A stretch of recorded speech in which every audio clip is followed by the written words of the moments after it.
And great legal minds have said that they would rather let 1,000 guilty men go free than put one free man behind bars.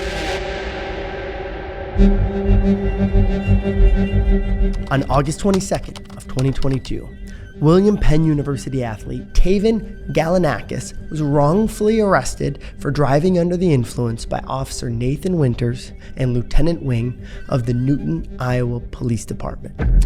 During the investigation, Officer Winters says that there is a smell of alcohol emanating from Mr. Galanakis. However, Mr. Galanakis insists on doing a breathalyzer, and when he eventually does, he blows 0.00. It's at this point where Officer Winters changes his story and says, well, you must be high on cannabis then.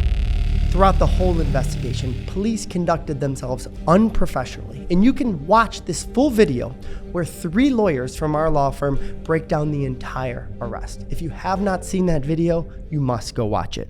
But now, as a result of that night, Taven brought the fire.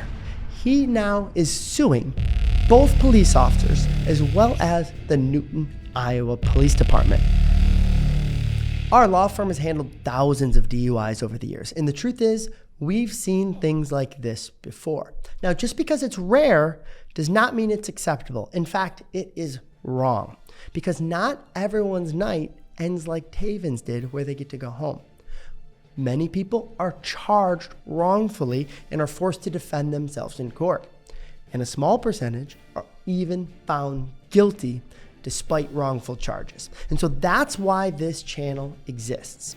So what I have here is Taven's actual lawsuit against the police officers who arrested him and the Newton, Iowa Police Department. So let's go through each claim that he has and see if we think he's going to prevail against the people who arrested him.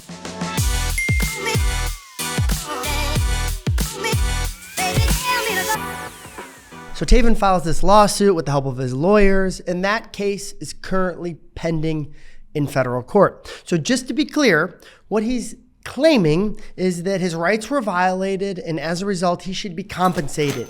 He is suing them for monetary damages. This is not an issue of the police officer being charged with the criminal offense. I mean, I guess technically that could happen, or he could be terminated from his job at the police department, but that's all separate and apart from this lawsuit. Taven is claiming that he is entitled to monetary damages because his rights were violated. And that is a 6-part claim, and it's basically 3 types of one claim and then 3 of another.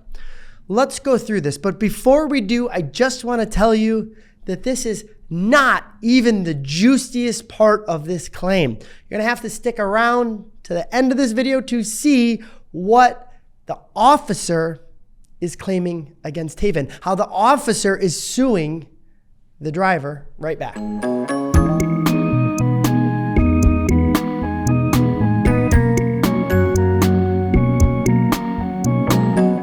Count 1 is a claim made by Taven that his rights have been violated under the U.S. Constitution. Specifically, the 4th and 14th Amendment rights were violated. Now, count number 2 is the same, except he's claiming that his rights were violated under the Iowa Constitution as opposed to the U.S. Constitution. The next count is that he was falsely arrested. You kind of understand what that means, especially if you watched the arrest video. So what Taven claims is essentially that he was subjected to an unreasonable search and seizure, that his life, liberty, and property were taken from him, at least temporarily, without due process of law. So what this comes down to essentially is, did the officer have probable cause to make the arrest? Did the officer have a legal basis to make that DUI arrest? Now, you know my answer. I don't believe he did. We said that in the last video. I'm saying it again. That officer did not have probable cause to make the arrest, in my opinion. Let's break that down for a moment. So probable cause is a legal standard that must be present before the officer can subject someone to search and seizure, before an officer can deprive somebody of their life, liberty, and property, right? And so the officer's probable cause must be reasonable, it must be articulatable. In other words, he must be able to point to a specific thing or set of things that say, this is the basis for my probable cause. It cannot be a mere hunch or a mere suspicion. It must be greater than that. So if you watched the arrest video, you know, you don't need to be a lawyer to know it, that probable cause was based on the smell of alcohol. Now, they're going to say that there were some other things as well, how he did on the tests and whatnot, how he grabbed the papers and fumbled around with that.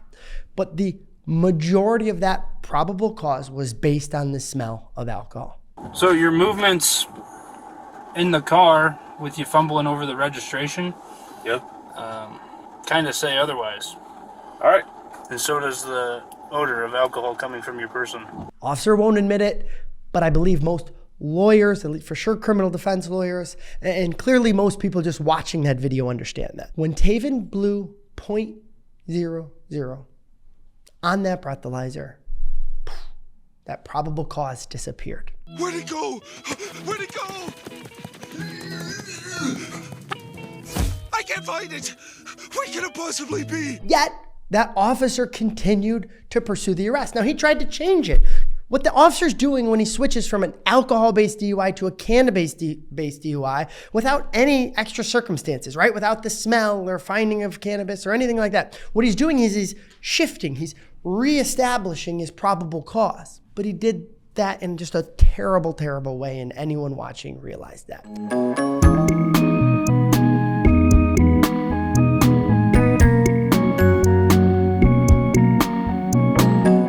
The second set of claims are the ones where they try to pull in the chief of police and the city of Newton, Iowa.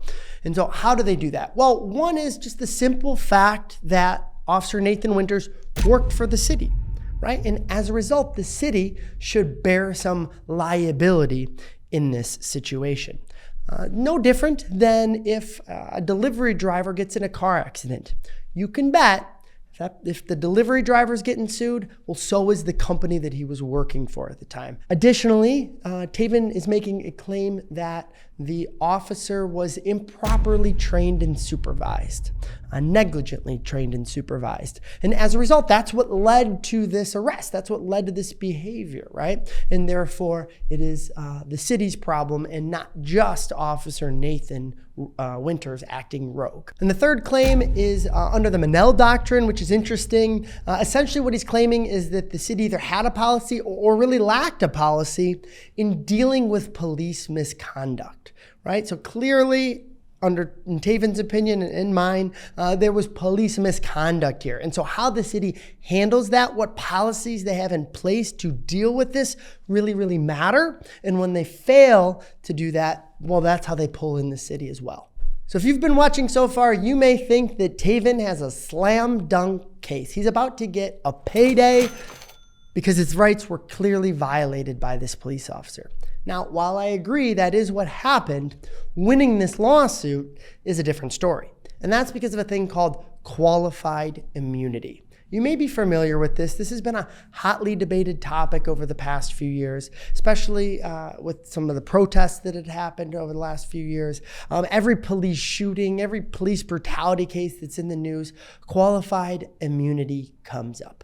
So what this is, it's a long-standing legal principle that says that a government official should not be held liable, should not be sued personally for their actions while working in their official capacity.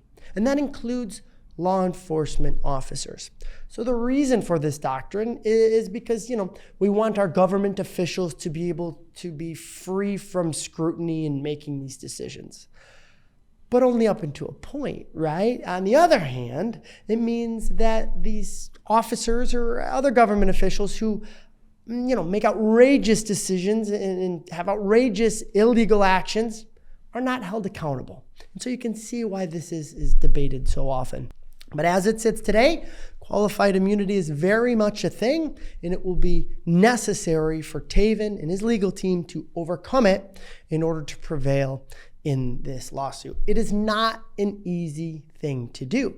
In fact, in order to win and overcome qualified immunity, it must be shown that this officer violated clearly established laws. Now, that kind of seems easy, right? But in reality, what it requires is for them to show another case that is exactly on point, right? So there's going to be a whole bunch of other sort of things and cases and history brought into this in order to show that this rises to the level and is so egregious that qualified immunity should be overcame and Taven should prevail. I am not comfortable predicting what will happen in that. It is a very difficult thing to do in these types of cases with police misconduct.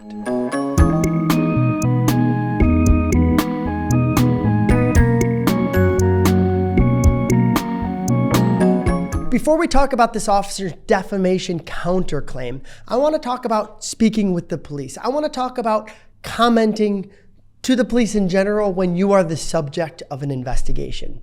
Now, this is one of the core reasons that this channel exists, and that is to tell you, do not talk to the police. It does not help you.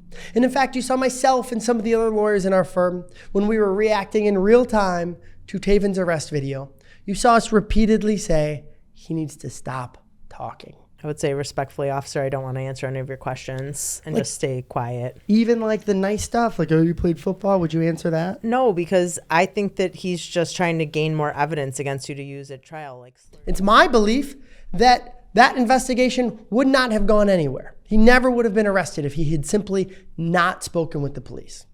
Or if he still did get arrested, he would have an even stronger lawsuit now because he would have given them less reasonable suspicion, less what they deemed to be probable cause in their mind for this arrest. So he would have a stronger lawsuit and he'd be better off by not talking to the police. Officer Winter's defamation claim points to some very specific things that Taven said.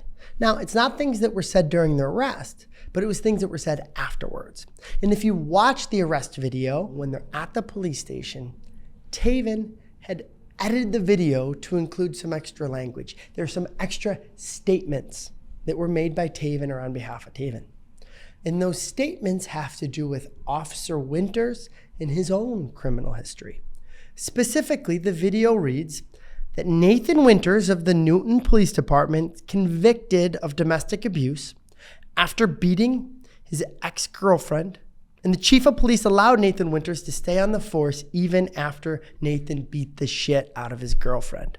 That scrolled across the screen and Taven put that out there on the internet for people to see. And that forms the basis for Nathan Winters' counterclaim.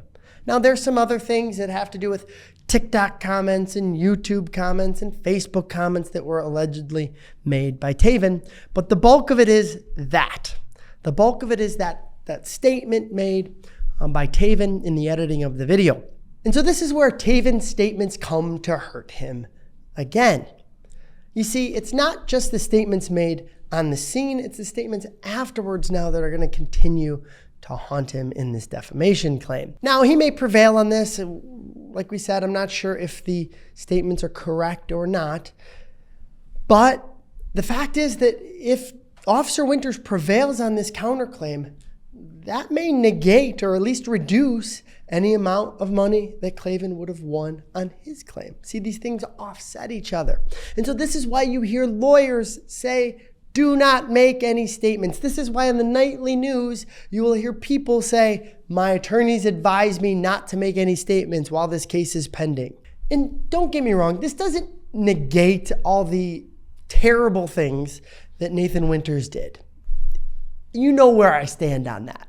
But the advice can also be true. The advice can also be applicable for Taven, both in terms of on the scene and after the fact. So while I do not know what the outcome of this lawsuit is going to be, I do know that there's some things you can learn. And you can learn this lesson and apply it from the moment that you get pulled over all the way through the end when you're posting about it on social media. And that lesson is do not talk to the police if you are the subject of their investigation. So we're a relatively new YouTube channel, so if you like what you see, if you want to see more of myself and other lawyers in our law firm commenting and reacting to lawsuits and issues with the police, then like and subscribe for more. Now, as it relates to Taven in this lawsuit, I want to hear from you in the comments about whether or not you think he should win and how much.